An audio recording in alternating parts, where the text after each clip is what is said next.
Hello everybody, kia ora, and welcome to this video about the new moon in Virgo.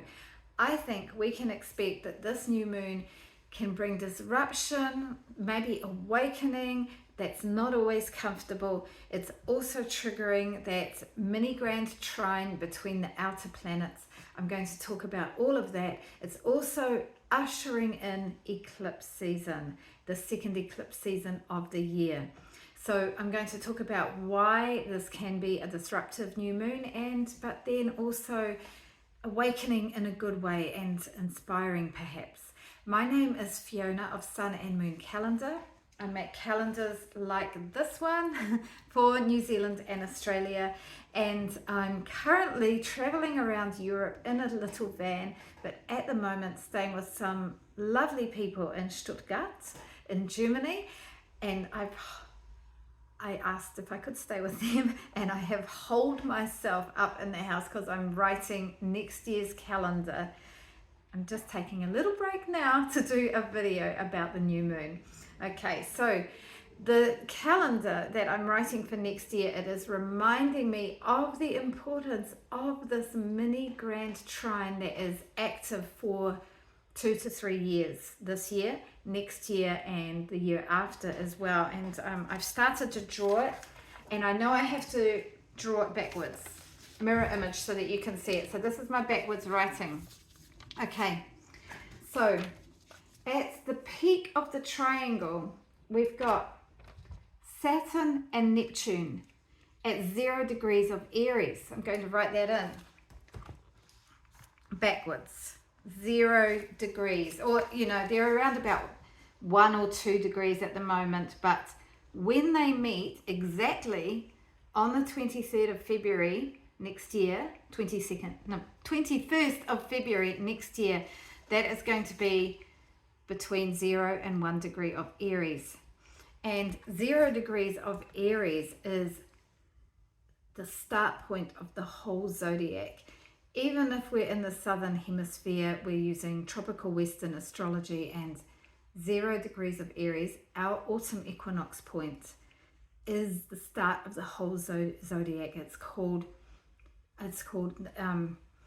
being on the world axis. So if you've got 0 degrees of Aries or Libra, Capricorn or Cancer, those are the points for the solstices and the equinoxes. They're very important points in astrology.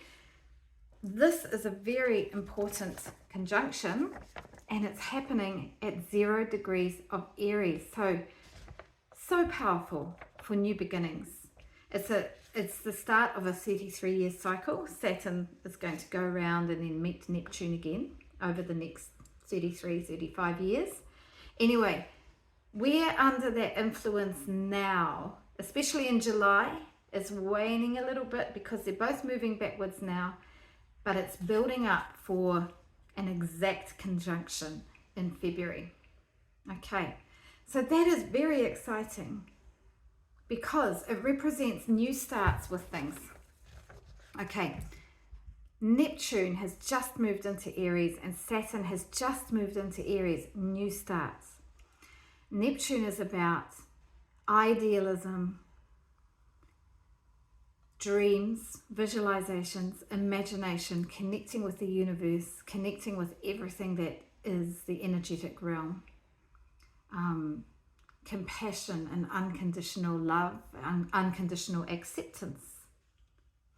And Saturn represents earthly reality. It's kind of the opposite. Neptune is so about everything else that's not earthly reality, and Saturn is about everything that is earthly reality.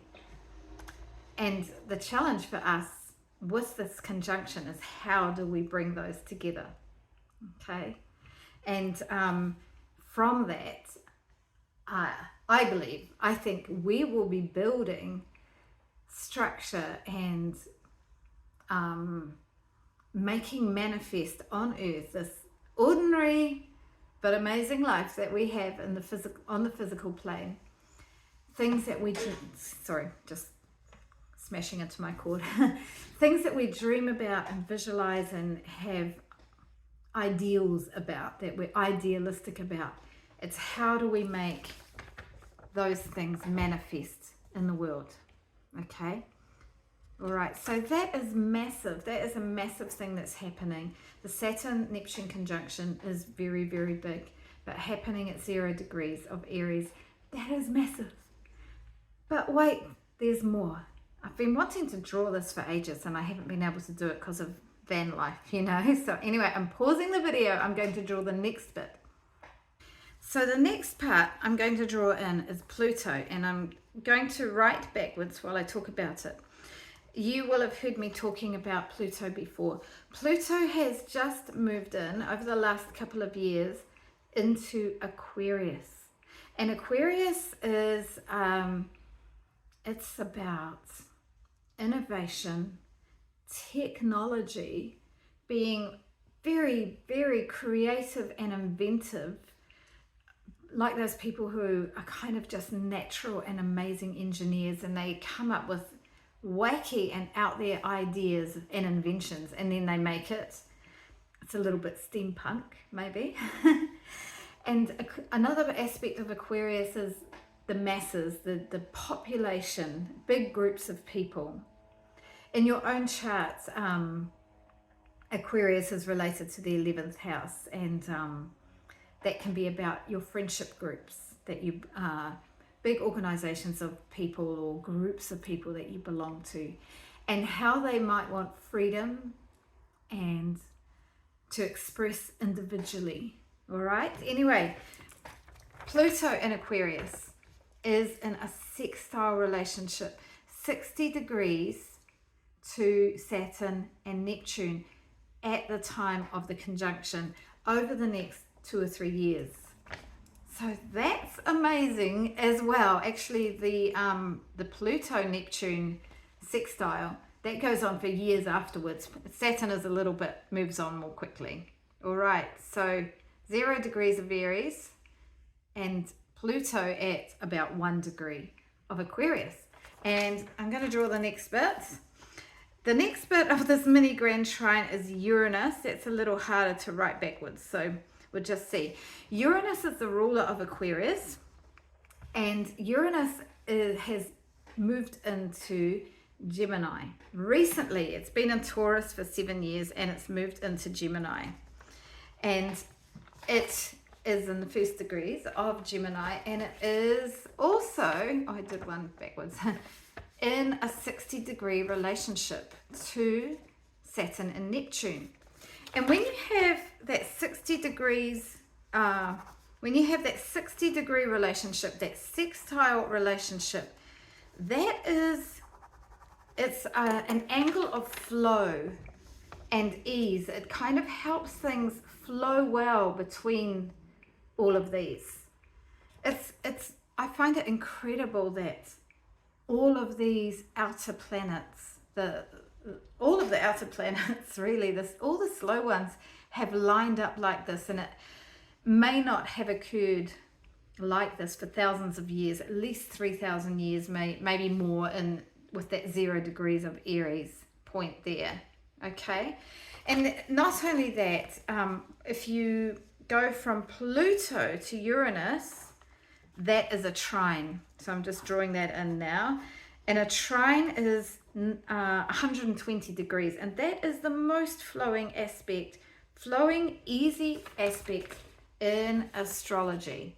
So that's between Uranus, which is bringing in all that new technology, and doing it in Gemini, where it is Gemini loves communication and the airwaves, social media. So social media and new ways of communicating are just going to abound. And so we've got all this flow and all this newness, because they're all at 0 or 1 degree of the new signs. And all the astrologers are basically saying we're just really in for a new world, like a whole reorganization of society. Okay, so I've got a little carried away there talking about the mini grand trine, and it's partly because I've been writing about it today for next year's calendar, because it becomes more exact next year. We're in it now, but it becomes more exact next year.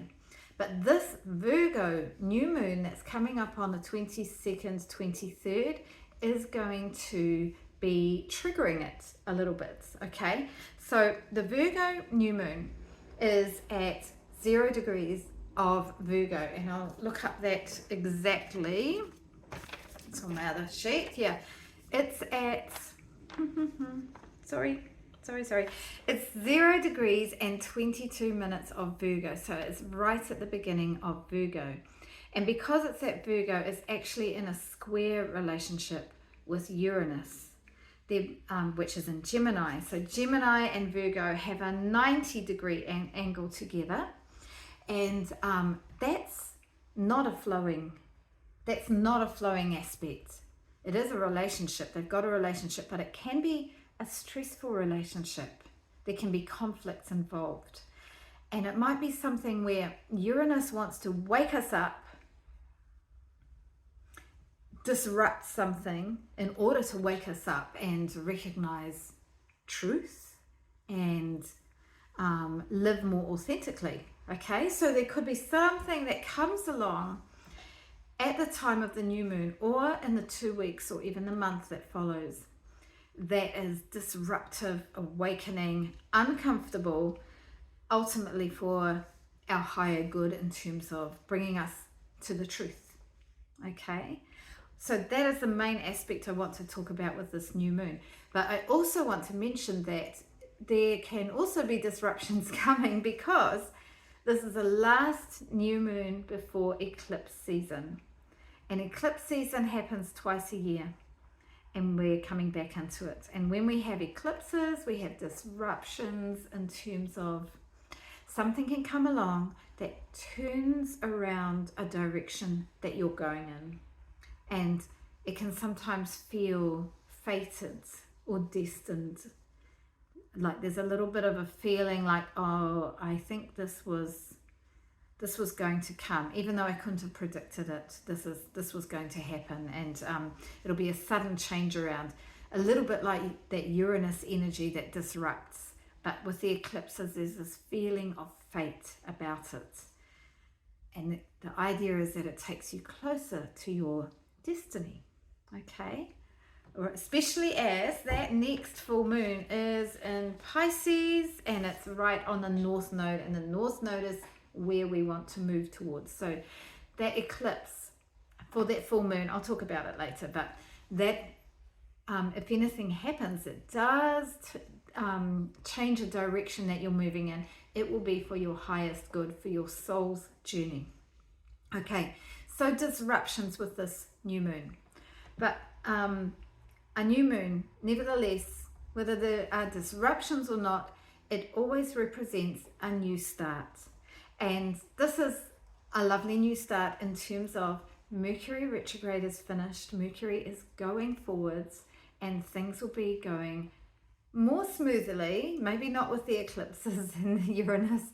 Things will be going more smoothly with our communications and machines going well, and arrangements and plans. They go more smoothly when Mercury is going forward, aside from when Uranus comes in and makes a square to the new moon or whatever.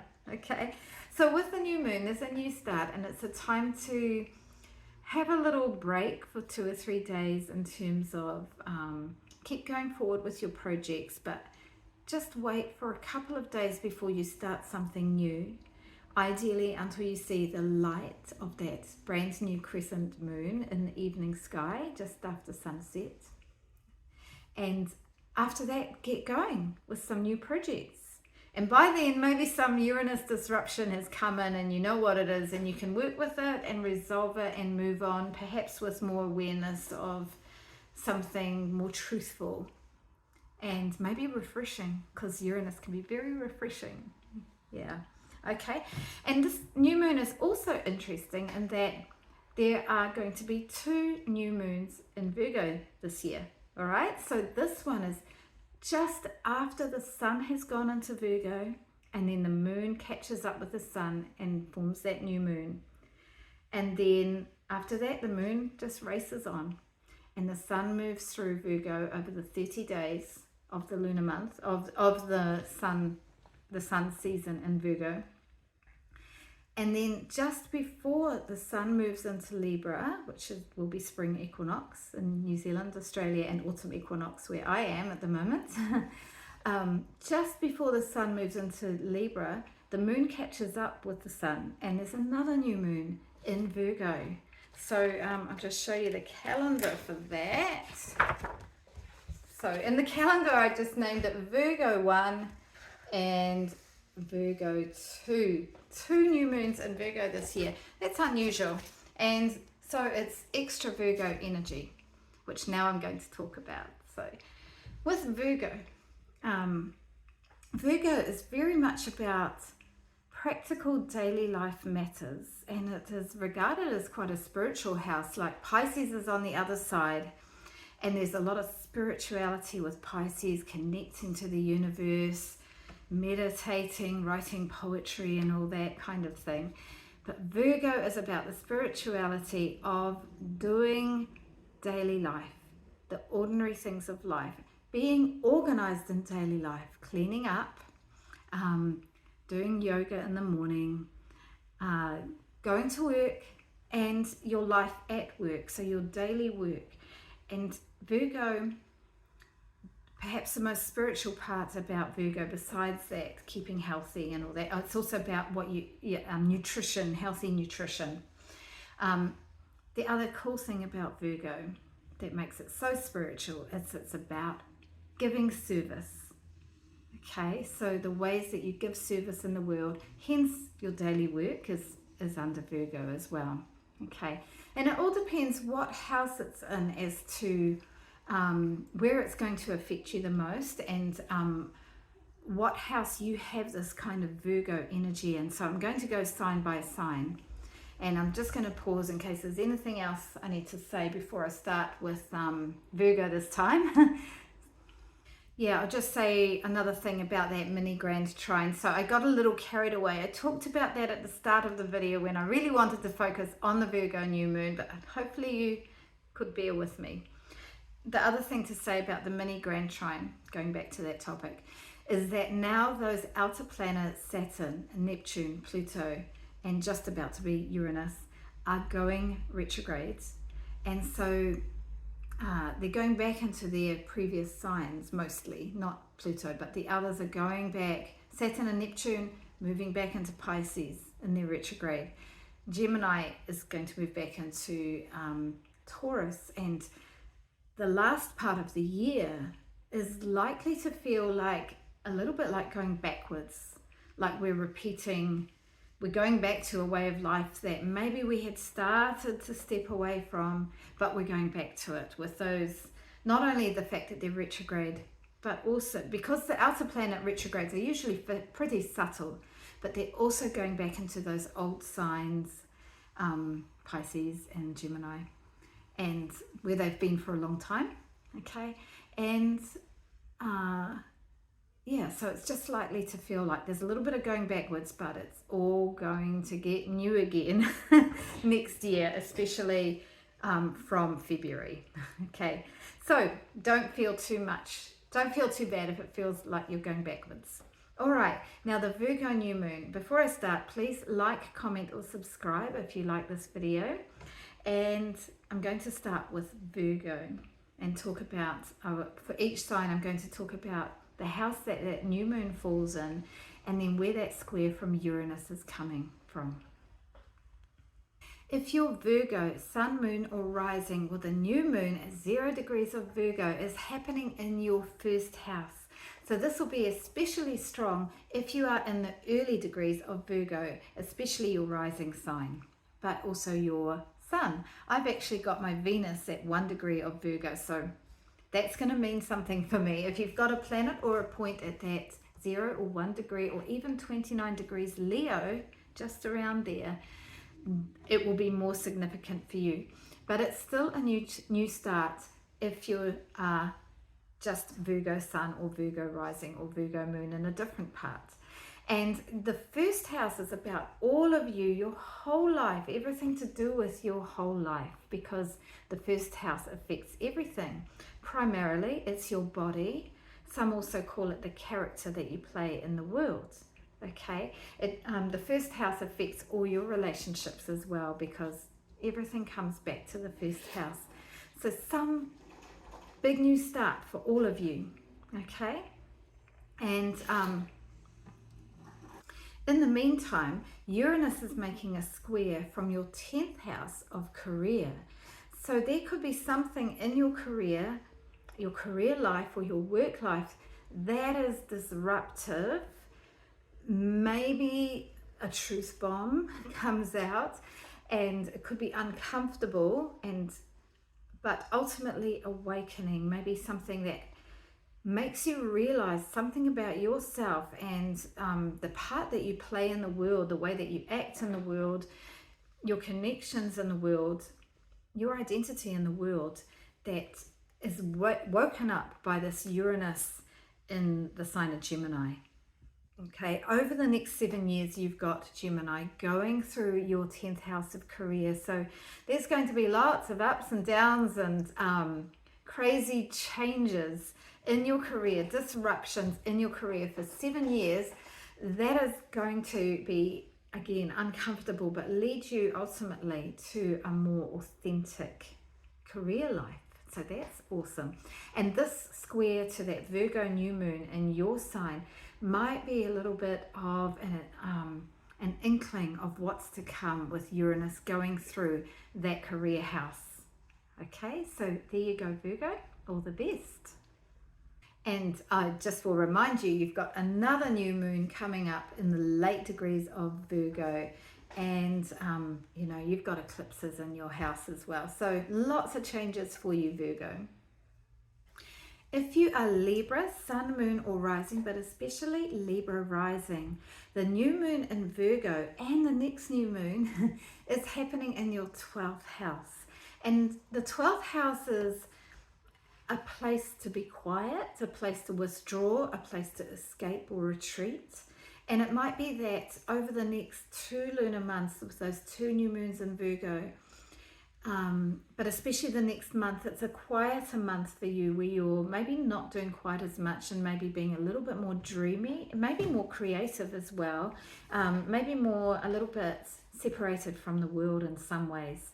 And you might have a new start in this. There might be just a time where maybe some of your friends are away, so you're not going out as much, or family members are away and the house is quiet, something like that. Or maybe you start a dream journal, or you're doing something more private. At the same time, there's a square from Uranus in Gemini, and Gemini is actually your 9th house. And the 9th house is about travel, exploration, higher learning like university learning, new ways to see the world, belief systems. It can even be like where you've got a religion or a spiritual practice, or a spiritual set of beliefs. And it can be higher learning like university learning or teaching. And there could be something that comes from your 9th house where Uranus is that disrupts your dreamy life, this 12th house new moon. So it could be like something that you learn from a wise person, a philosopher or something, or through travel, or for some people from other countries. You learn something that makes you question something about yourself, and you withdraw and you're thinking about it and exploring it, and maybe learning about some of your psychology or some hidden patterns within yourself because of it. Because the 12th house can be about some hidden patterns, hidden psychology that needs to be healed and worked on, like hang-ups that we've got.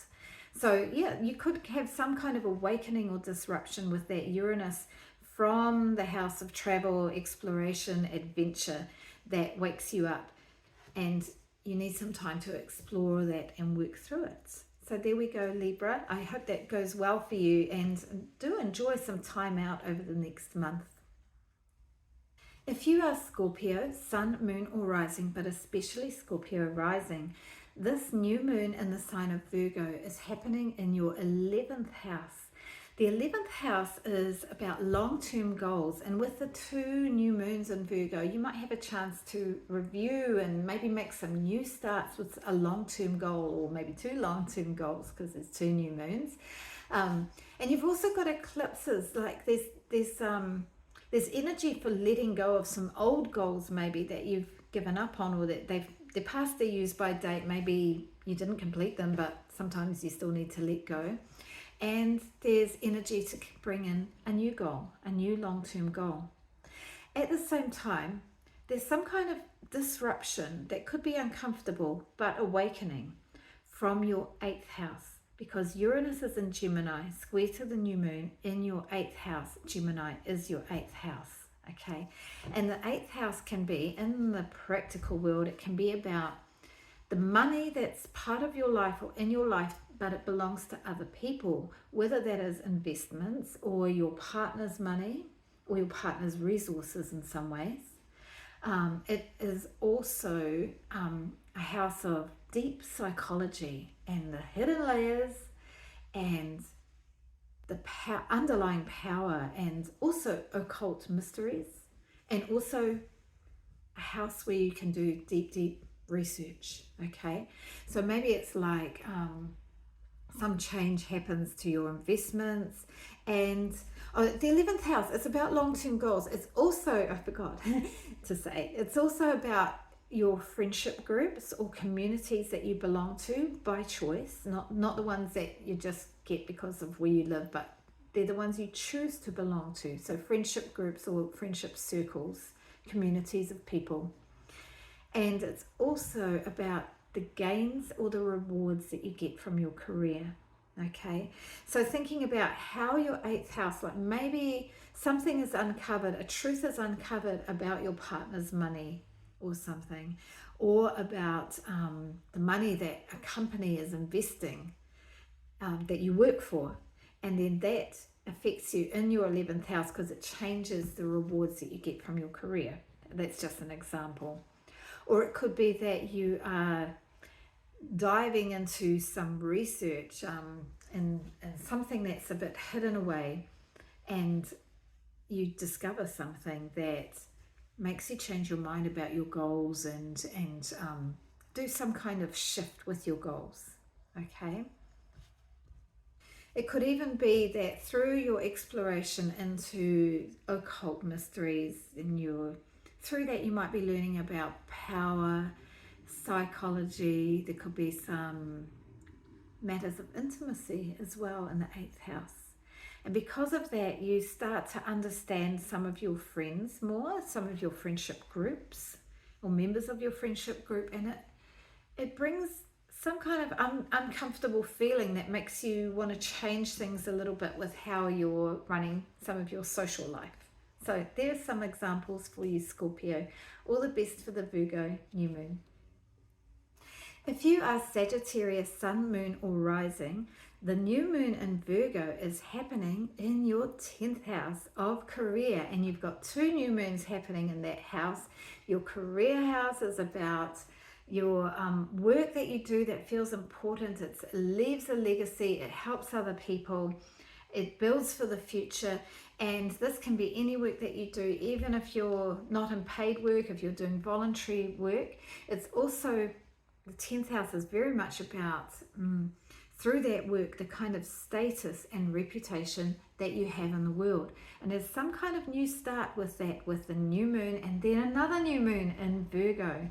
So quite a focus on your career house. But at the same time, there is a square coming from Uranus in the sign of Gemini. And Gemini is your 7th house. And the 7th house is your partner, if you have a partner, or it's anybody that you're working in partnership with on a one-to-one basis, whether it's somebody you're just working with 1 hour a week where you're have a meeting up, or even you're just on your phones talking with each other, but it's a one-to-one relationship. Maybe it's a friend that you go tramping with, something like that, somebody that you are spending time with on a one-to-one basis. That is the 7th house. And it could be something that a partner of yours says to you or does and is disruptive but awakening, and it brings out more authenticity, but it's uncomfortable. And this somehow has an effect on your career, maybe an effect on your reputation or the work that you're doing. Okay, so yeah, just be ready for that, and just know that if it is uncomfortable or if it causes problems, it is ultimately for your highest good, because Uranus is truthful, and Uranus does help us to be more authentic and aligned with what is true. Okay, so all the best for that, Sagittarius. If you're Capricorn, Sun, Moon, or Rising, but especially Capricorn Rising, wow, the new moon in the sign of Virgo, and then the next new moon as well.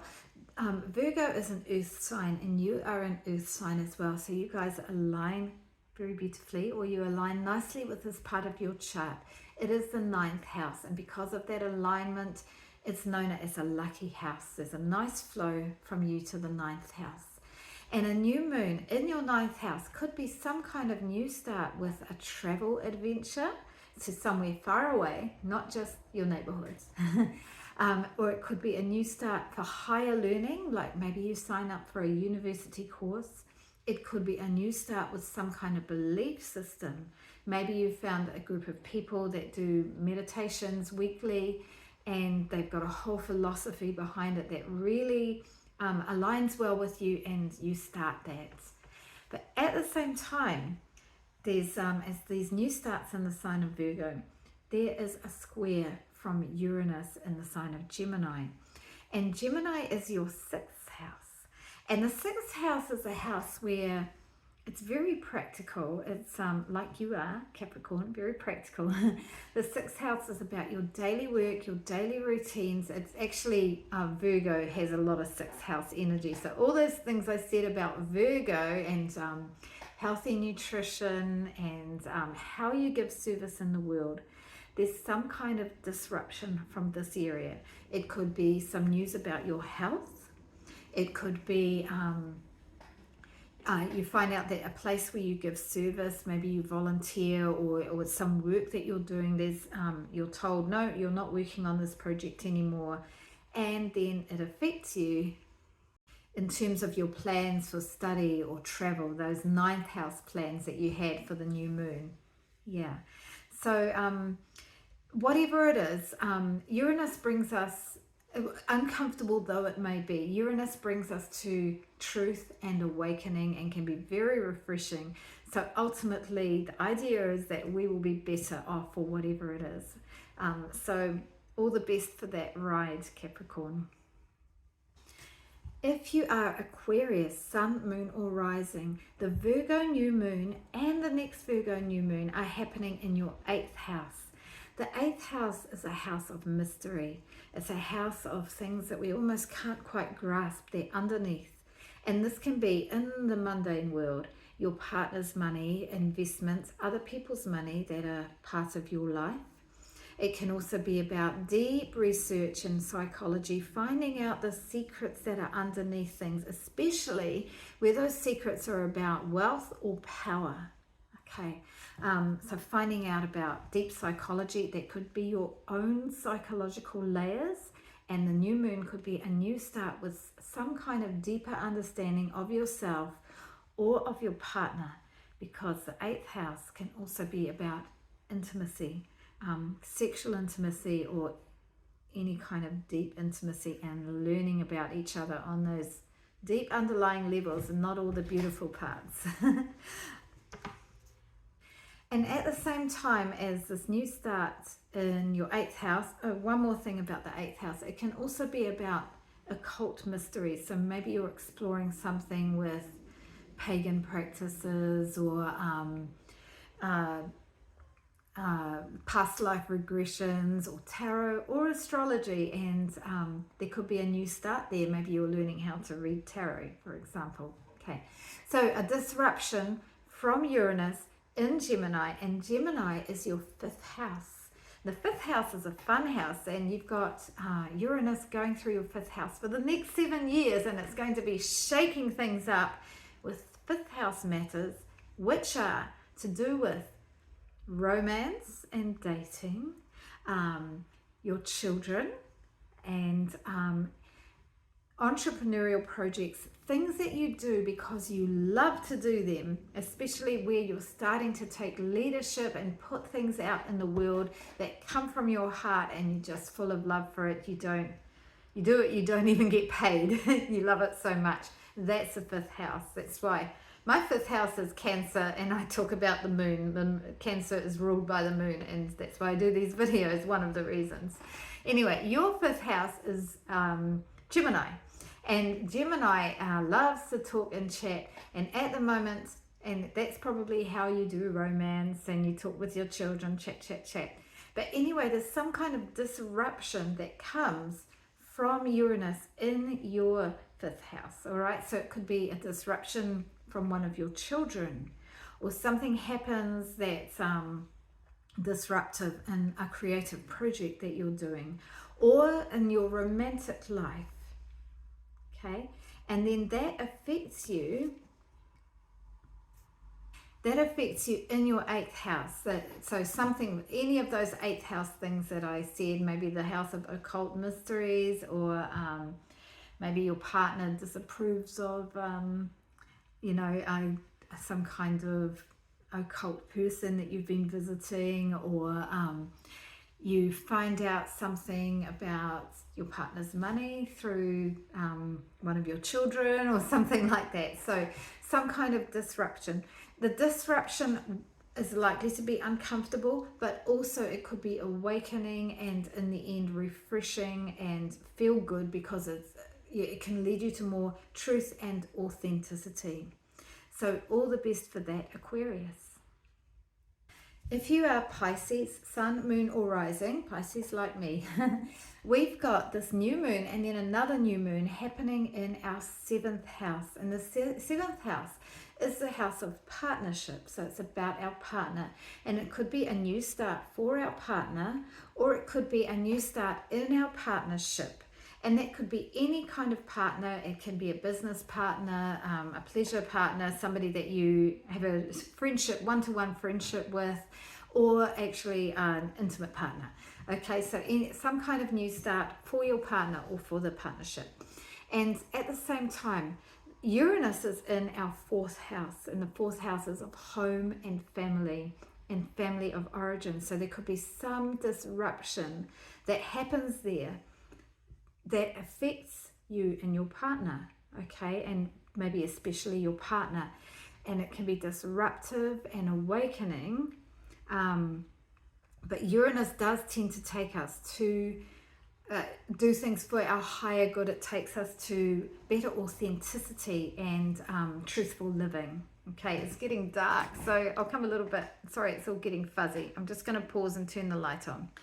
So some kind of disruption from our family or our home or our place of living or the people that we live with that causes maybe some problems or interruptions in our partnership, and we've just got to work through it. And remember that Uranus does take us to our highest good because it is truthful and authentic.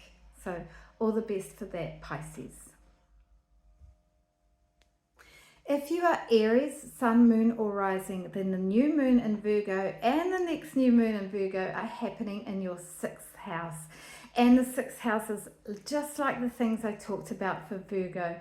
It's about how you give service in the world, and that's the spiritual aspect. But also spiritual is how you keep your body clean, your home clean, your daily life clean and healthy, organized with good routines, and the daily work that you do. So some kind of new start for your daily life and those daily routines of life. At the same time, there could be a disruption that comes from your third house. And the third house is the house of, that's where Gemini is, and that is where Uranus is. So your third house is your neighborhoods, your community where you go walking around. It's a short distance travel where you're going around your town. Maybe something happens to your car, or maybe something happens to a neighbor and it affects your routines and your service or your daily work in your sixth house. So yeah, it could be disruptive. Oh, third house can also be your siblings, your brothers and sisters, or aunties, uncles, those kind of relatives. It can also be trade and exchange, and therefore also about small business.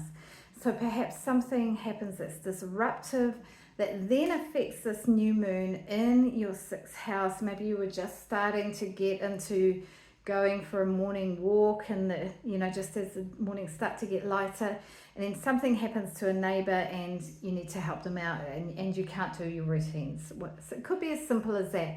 So it can be challenging with Uranus, but Uranus is awakening and brings truth. So ultimately it is for our highest good. So all the best for that, Aries. If you are Taurus, Sun, Moon or Rising, but especially Taurus Rising, well, this new moon is in a lucky house for you because Virgo is an earth sign and you are an earth sign. They align so beautifully. They flow well together. It's your fifth house, and the fifth house is the house of fun and romance and playfulness and children. And it's also about creative projects that you're putting out in the world with heart and with confidence. Okay, so you've got 2 new moons in your fifth house, which is nice, and hopefully will bring some nice play for you. But also there is Uranus in your second house, and you've had Uranus in your sign for the last 7 years, and then it's recently moved into Gemini. So you've had 7 years of big disruptions, Taurus, especially when you had the eclipses there couple of years ago, 2 or 3 years ago. Yeah.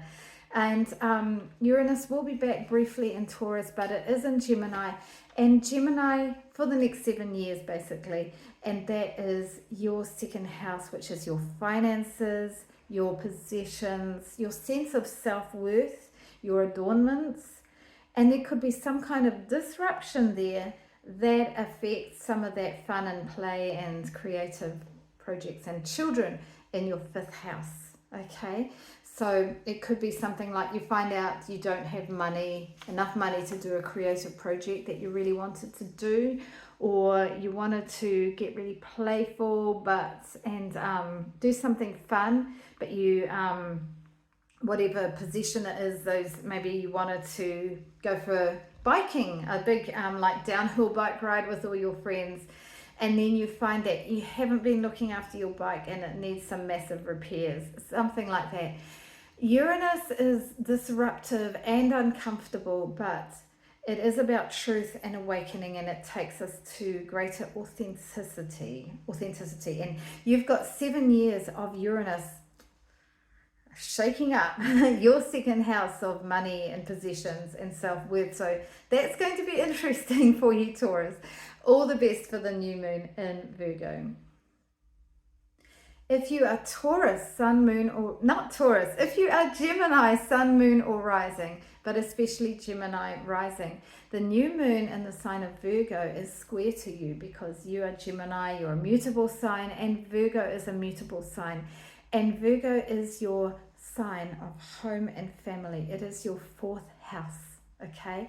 So where Virgo is, that is where home resides for you, your family of origin, the people you live with now, or the actual property of your house. And you've got a new start there with the new moon in Virgo, and then another new start later with a second new moon in Virgo. So that's pretty cool. There is some kind of disruption though coming from Uranus in Gemini, and Gemini is your sign. Okay, so you've just had Uranus come into Gemini recently I think it was in July.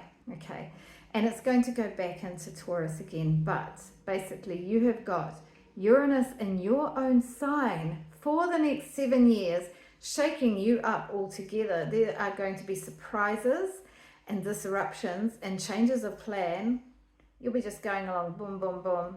And then you get this big idea and you just do it because it's like you just know, boom, you're going to do this thing. That's a real change of plan that you didn't plan to plan. And a lot of those new shake-ups to your life are going to come from you because you've got Uranus in there. So as much as anything, you'll be shaking up the people around you. And maybe with this new moon, there's something that you come up with that shakes up your home. You might suddenly decide, I want to move out of this house and go somewhere else. Or I want to completely change around the kitchen. Or I don't want to have this flatmate anymore. I'm going to ask them to leave. Or I'm going to get flatmates. Something like that. Or I am going to visit my father who I haven't visited for 20 years. Something completely different, unexpected, but it's likely to come from you, okay? Or it is something that happens to you that then affects your home and your family, okay? Uranus is disruptive and can be uncomfortable, but brings us closer to authentic truth. So ultimately it's a good thing, though. Maybe not easy while we're going through it, but all the best for that, Gemini. If you are Cancer, Sun, Moon or Rising, but especially Cancer Rising, the new moon in Virgo is happening in your third house, and you've got another new moon in Virgo in your third house a little bit later after a month. Okay, so the third house is about local travel, going around your neighborhood, connecting with your neighbors and your community, your brothers and sisters also, those kind of family members like aunties, uncles, cousins. It's also about small business. Oh, drop my sheet. It's about trade and exchange, social media, and so much, the third house. It's also about learning, okay? So you've got some kind of new start where you're maybe learning something new, like a new hand skill, or you are trying to get a better light. Sorry, you guys, I keep moving. Maybe that's better.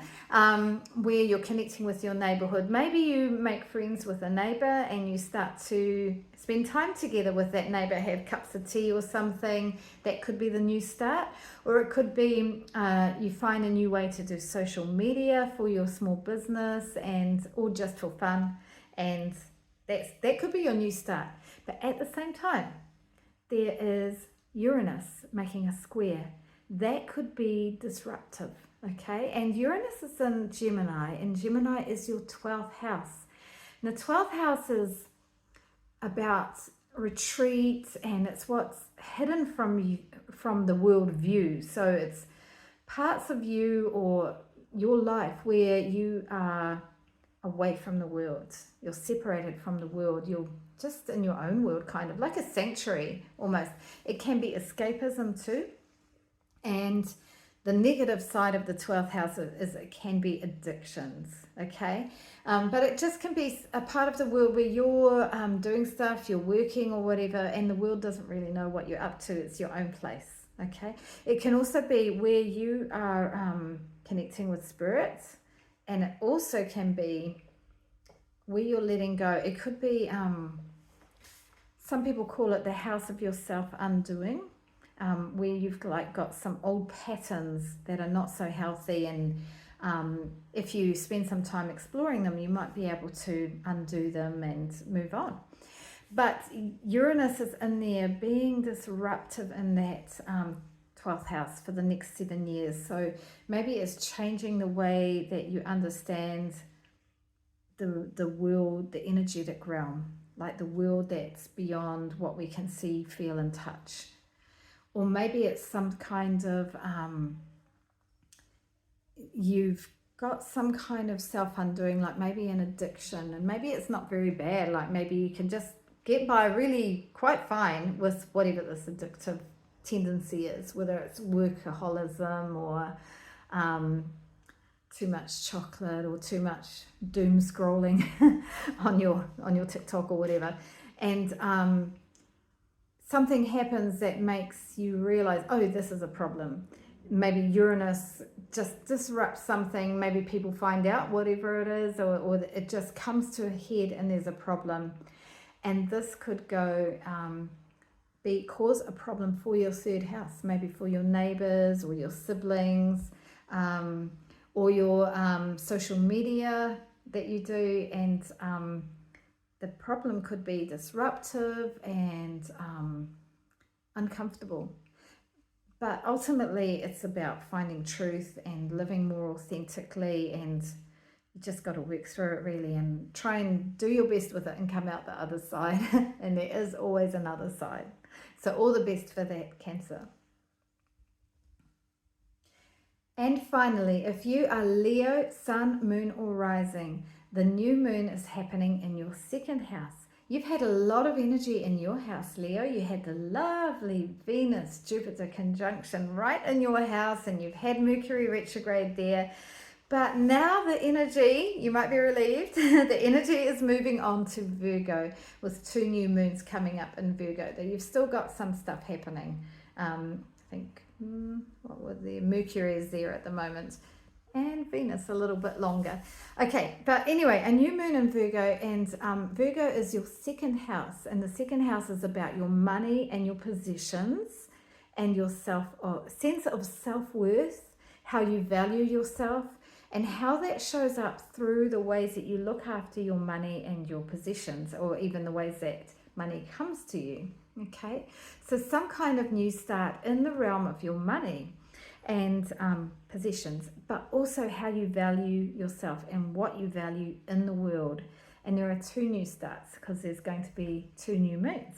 So maybe it's like you find a new way to budget, or a new way to save money, or something happens where you think, oh, really, I don't need to have ripped sheets that are too thin to actually repair. I can actually buy some new sheets. The sense of self-worth that then leads on to new possessions, because people who don't value themselves don't give themselves nice sheets. Just one example. So there is a disruption to this new moon, and that disruption is coming from Uranus in the sign of Gemini, and that is in your 11th house. Okay, so Gemini is your 11th house, and Gemini is the 11th house, is about friendship groups. It's about the gains or rewards you get from your career, and it's also about long-term goals.